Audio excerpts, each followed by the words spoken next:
The top stories tonight in Y News. President Ferdinand Marcos Jr. plans to embark to Brunei Darussalam and Singapore next week for official visits.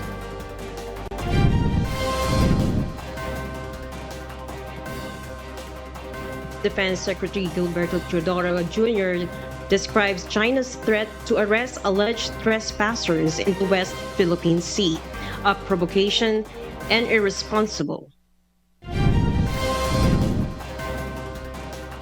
Presidential Advisor for Poverty Alleviation Secretary Larry Gadon says he will be filing impeachment complaint against Supreme Court justices over the court's ruling against him.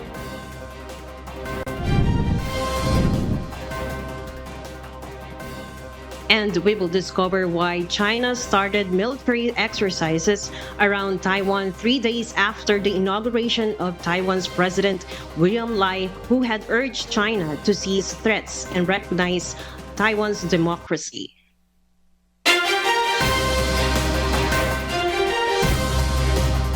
Good evening, Philippines and the world. Today is Friday, the 24th of May, 2024. Join us in the next hour as we deliver today's top stories around the Philippines and in other parts of the world. I am Marvi Delphine. We are also seen in 1,935 satellite monitoring centers nationwide and via live streaming worldwide through the UNTV News and Rescue social media channels. I am Kathy Navarro. First in the news. President Ferdinand Marcos Jr. is set to embark to Brunei Darussalam next week for a state visit.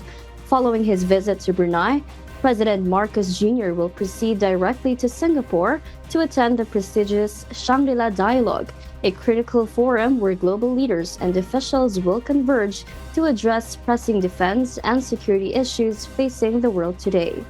Nel Maribuhok reports. The annual Shangri-La Dialogue serves as a platform to discuss security challenges around the world. This year, President Ferdinand Marcos Jr. will deliver the keynote address at this premier defense summit of the International Institute for Strategic Studies in Singapore on May 31. According to the Department of Foreign Affairs or DFA, the chief executive is expected to discuss the challenges faced by the country in the West Philippine Sea during the meeting. The DFA explained that this is a good opportunity for the Philippines to emphasize its position on regional events, especially regarding security issues. It gives a good platform for a country to actually expound and articulate its position on key issues. So it's important, it will be an important platform for us to actually also convey our positions relative to what is happening within the region and how and what we are advocating for. On the sidelines of the Shangri-La Dialogue, PBBM will meet with several country leaders, including the new Singaporean President Tharman Shanmugaratnam and Prime Minister Lawrence Wong. Before going to Singapore, President Marcos will conduct his first state visit to Brunei from May 28 to 29. This is in response to the invitation extended by Brunei Sultan Hassan Al Bolkiah to PBBM. According to DFA Office of the Asian and Pacific Affairs Assistant Secretary Eileen Medjona Rao, several agreements are expected to be signed between the two countries. But I can inform you that the MOUs that we are working with the Bruneian side will include priority areas ranging from agriculture to food security, maritime cooperation, tourism. On the sidelines of this state visit, PBBM will also meet with several business leaders and address the Filipino community in Brunei. According to the DFA, there are currently about 25,000 Filipinos working and living in Brunei. Nel Maribuhok, UNTV News and Rescue. We serve the people, we give glory to God.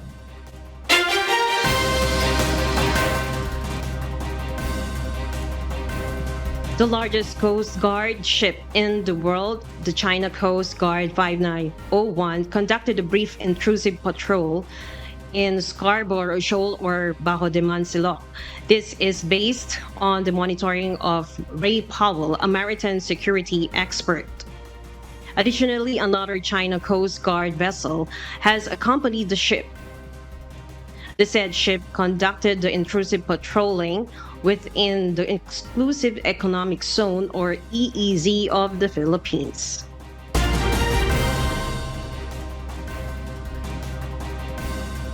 Mora National Liberation Front founding chairperson Nur Miswari and his 6 co-accused were found guilty of graft by the Sandigan Bayan. However, they were acquitted of the charge of malversation of public funds. The case stemmed from the alleged anomalous procurement of educational materials worth around 77 million pesos during Miswari's term as governor of the Autonomous Region in Muslim Mindanao, or ARMM, from 2000 to 2001. Each count of graft carries a penalty of 6 to 8 years of imprisonment. According to Miswari's camp, they will appeal the verdict.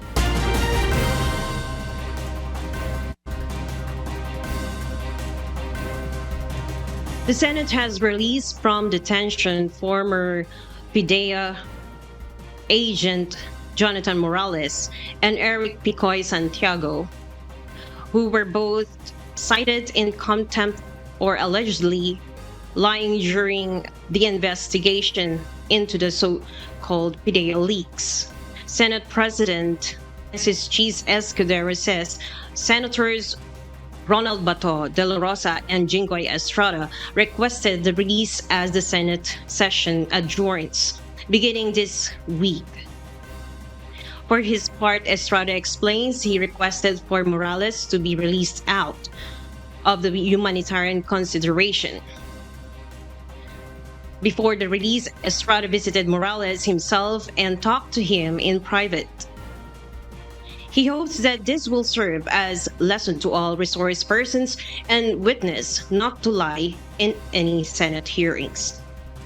The Senate Surgeon at Arms released the 7 o'clock last night.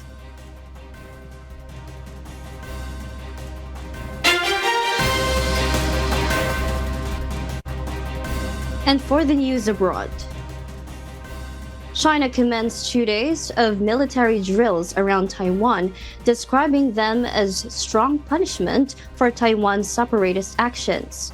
The exercises started 3 days after the inauguration of Taiwan's President William Lai, who had urged China to cease threats and recognize Taiwan's democracy.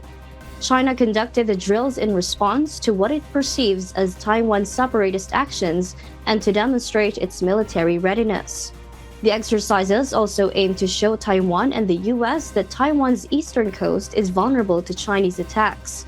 The drills included joint sea-air combat readiness patrols, precision strikes, and integrated operations. Chinese forces simulated a full-scale attack and targeted both the main island and nearby islets.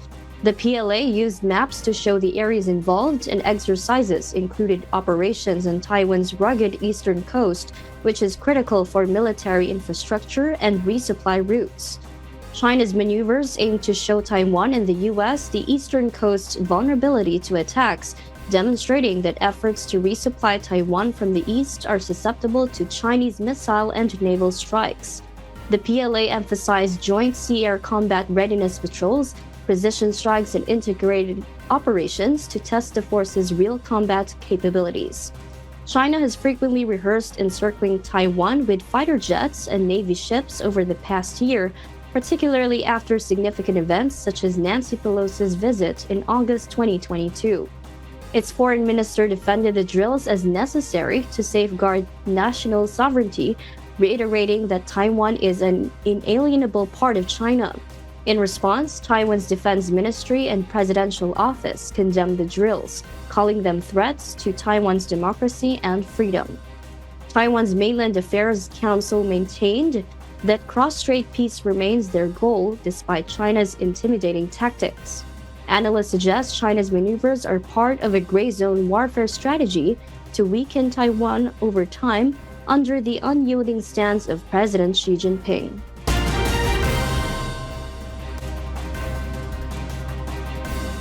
More than 20 passengers of Singapore Airlines flight are in intensive care in Bangkok, Thailand.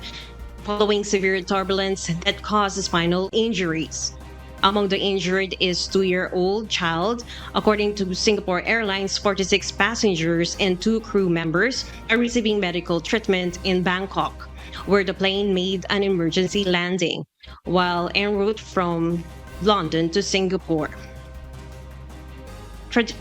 Tragically, the incident is also believed to have resulted in one fatality to a heart attack.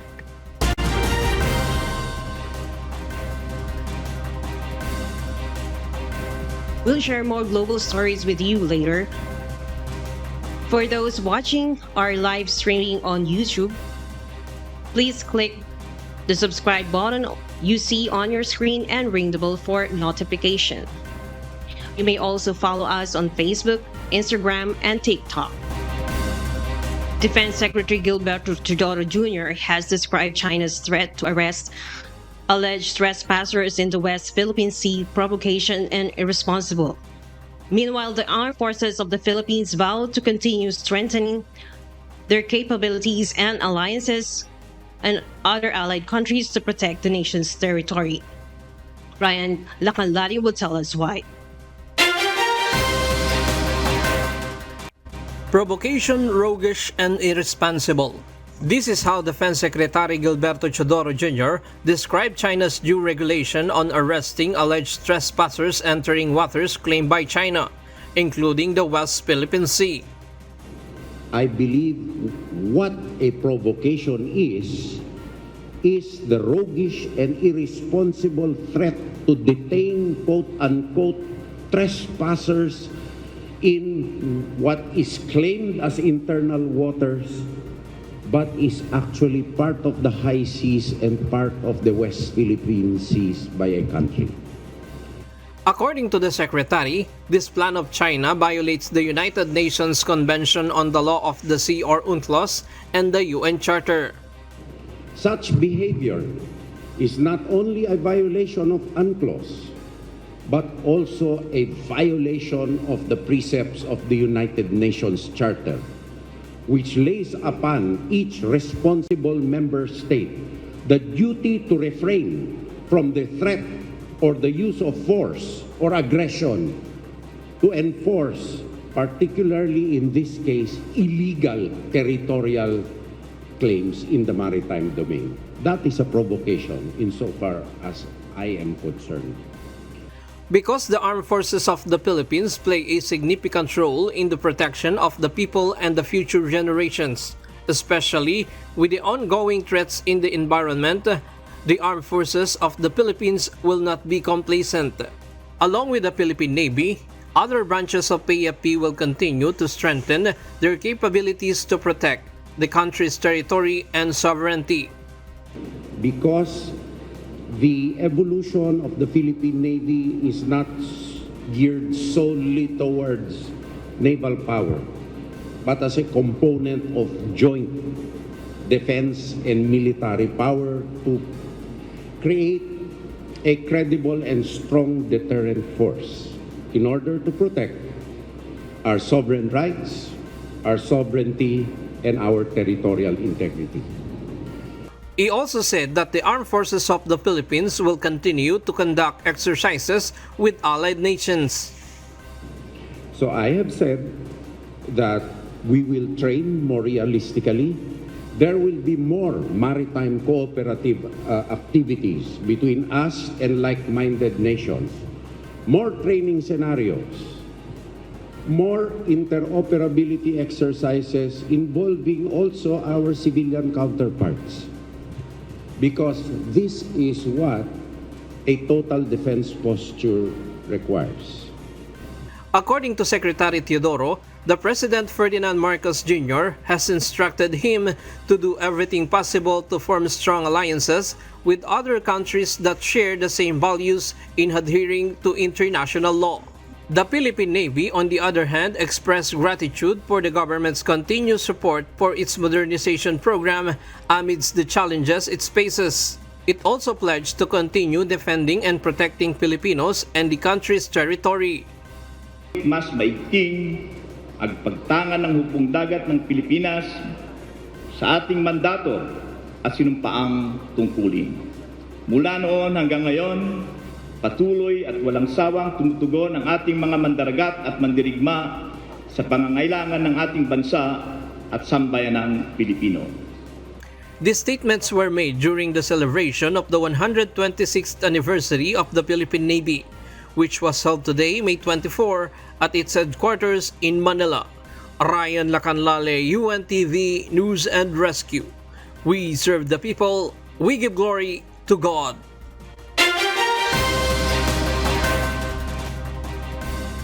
Presidential Advisor for Poverty Alleviation Secretary Larry Gadon said that he will be filing an impeachment complaint against Supreme Court justices over the court's ruling against him. Dante Amento tells us why. Presidential Advisor for Poverty Alleviation Secretary Larry Gadon believes that the Supreme Court is biased against him. This after the High Tribunal ruled that he is guilty of gross misconduct for perjury and accusations based on hearsay over Gadon's impeachment case against former Chief Justice Maria Lourdes Sereno. Gadon emphasized that he is also being politicized by the court after he issued a statement that Vice President Sara Duterte would not win in the 2028 presidential elections. The court allegedly promulgated immediately its ruling. Halatang halata na ito ay nakihalo sa politika ang Supreme Court. Bakit ko sinabi na namumulitika itong Supreme Court? Aba, in less than 24 hours, when I issued that statement, naglabas agad sila ng desisyon. Minadali nila, kaya nagkamali-mali sila ng kanilang ruling. Hence, the official said on Friday, May 24, that he will file an impeachment case against those Supreme Court justices who signed his conviction. He stressed that his right to due process has been violated because he was not allegedly asked to comment on the case. Hindi naman nila ako pina-explain. Hindi naman nila ako binigyan ng kahit na anumang notice. Basta nalalaman, right after na mag-issue ako ng statement na si Sara hindi mananalo sa 2028, meron na agad silang decision. Meanwhile, Gadon further said the court erred when it ruled the case which was not within its jurisdiction. Unang pagkakamali, sinabi nila na ako raw ay nagsinungaling doon sa complaint ko, sa impeachment complaint, doon sa kay Attorney Lourdes Sereno, doon sa Congress. Who is the Supreme Court to rule on that matter? Yung complaint, naka-file sa House of Representatives. Ang tanging may jurisdiction to rule on any matter or allegations on the complaint, on the impeachment complaint against Sereno, ay ang House of Representatives. Dante Amento, UNTV News and Rescue. We serve the people. We give glory to God.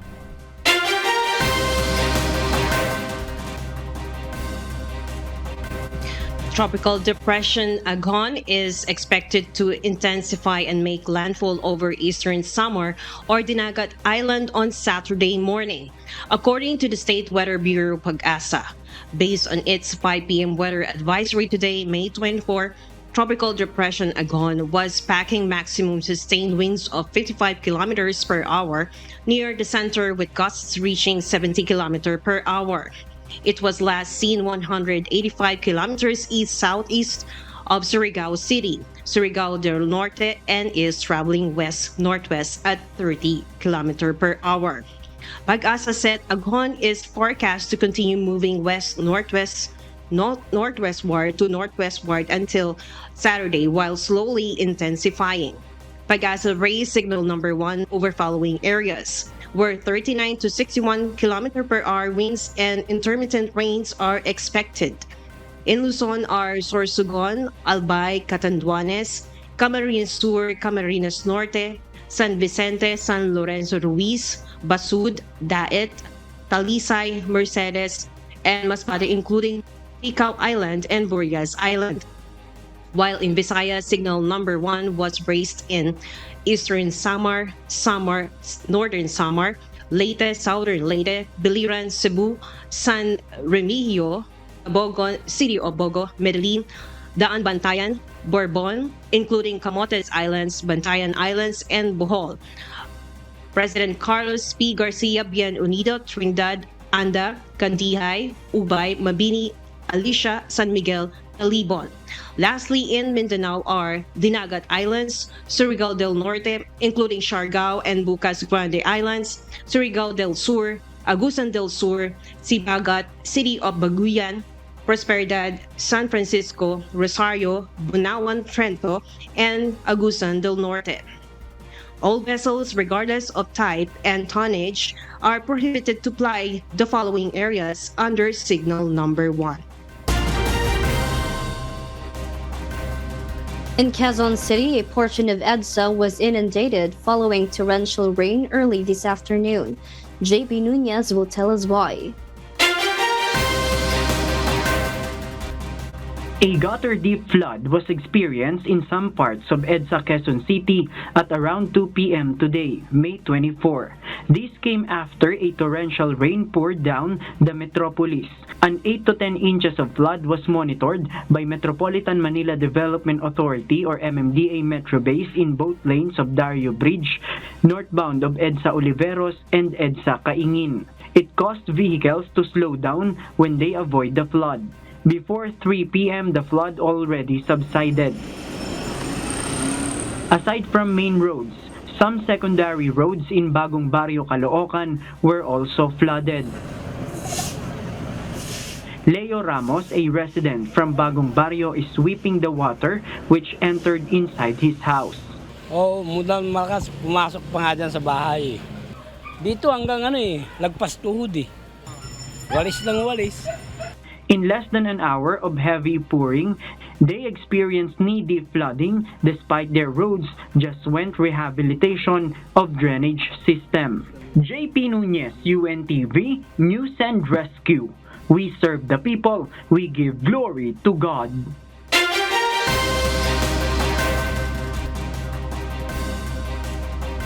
And in other global news, the U.S. Weather Agency NOAA has warned that the North Atlantic could get as many as 7 major hurricanes of Category 3 strength this year, which would be more than double the usual number. Paul Gachanan would tell us why.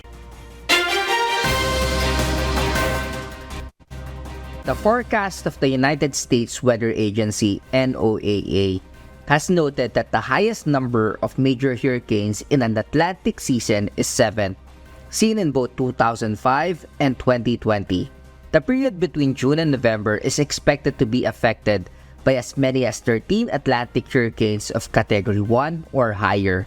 There are predicted to be between 17 and 25 tropical storms, of which between 8 and 13 are expected to become hurricanes, and between 4 and 7 are expected to become major hurricanes.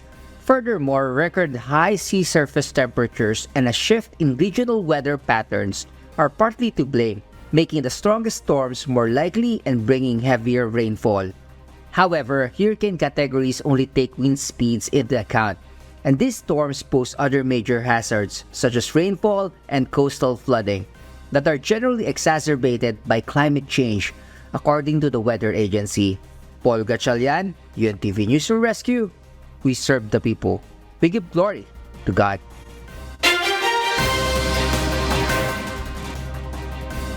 Hundreds of graduating students from Harvard University in the United States staged a walkout during the height of their graduation ceremony. This move came after the university announced that it would not allow 13 students who participated in protests at the Gaza campus to graduate. Several weeks prior to the graduation, pro-Palestine demonstrators set up an encampment on the campus, echoing similar nationwide protests that began at Columbia University in April. The demonstrators called on universities to boycott companies and individuals with ties to Israel amid the Gaza war. This incident highlights the ongoing tension surrounding the Israeli-Palestinian conflict and the complexities universities face in balancing academic freedom with political activism. And those are the reasons behind the news in other parts of the globe.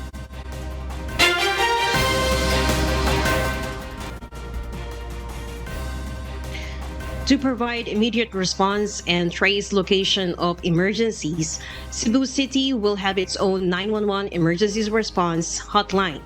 The city hopes to launch the new system next month as Cebu City is set to host the Palarong Pambansa 2024 come July. A budget of 9 million pesos has been approved for a 911 system, including all the necessary equipment and infrastructure to establish the system. This will be operated by Cebu City Disaster Risk Reduction and Management Office. The system provides unlimited storage, conversation, recordings, and integrated with camera feeds. Once set up, people can dial 911 using their mobile phones or landlines. Accordingly, Cebu City is the first local government in Visayas to avail the service of next-generation advanced 911 to establish the city's 911 emergency response system. The municipality of Moalboa launched today, May 24, the first ever senior citizen community care center in the province of Cebu. Elderlies can visit the said hub, who can avail free medical checkup available every week. The town's office of the Senior Citizens Affairs can be found in this facility. The Senior Citizen Community Care Center is located in Poblacion East in the town proper. Earlier, Cebu Governor Gwen Garcia, together by officials from the National Commission of Senior Citizens and other officials, were present during the inauguration of the facility. The Senior Citizen Community Care Center is a 10 million peso facility funded by the national government.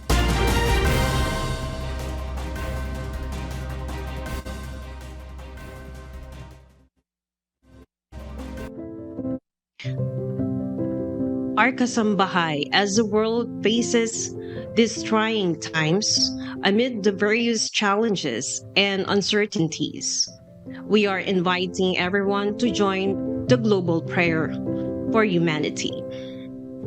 Good day. I'm Brother Eli Soriano of the members of the Church of God International.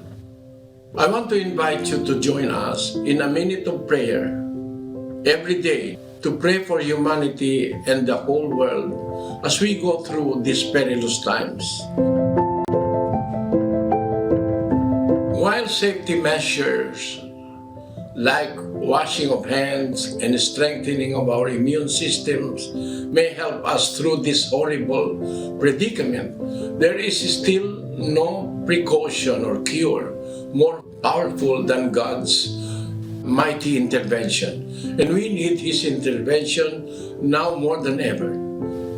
It doesn't matter what religion you are in or what denomination you belong. This is an invitation for all the people around the world who cares for the future of their family, friends, loved ones, and humanity as a whole. Everybody is welcome to pray with us. For more details, you can check out the description box below. Thank you very much, and I hope to hear from you soon. May God bless you.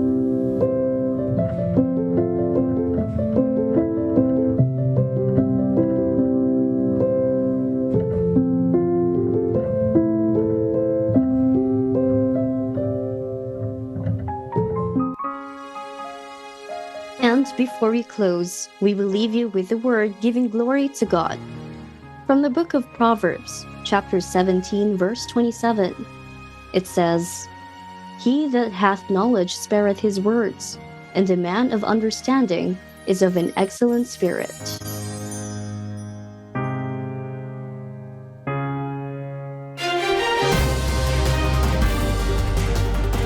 And those are the reasons behind the news, May 24, 2024. Reasons we deliver to you as they unfold. I am Kathy Navarro. And because we need to know, we will always ask why. I am Marvi Delphin, live from Australia. We serve the people, we give glory to God.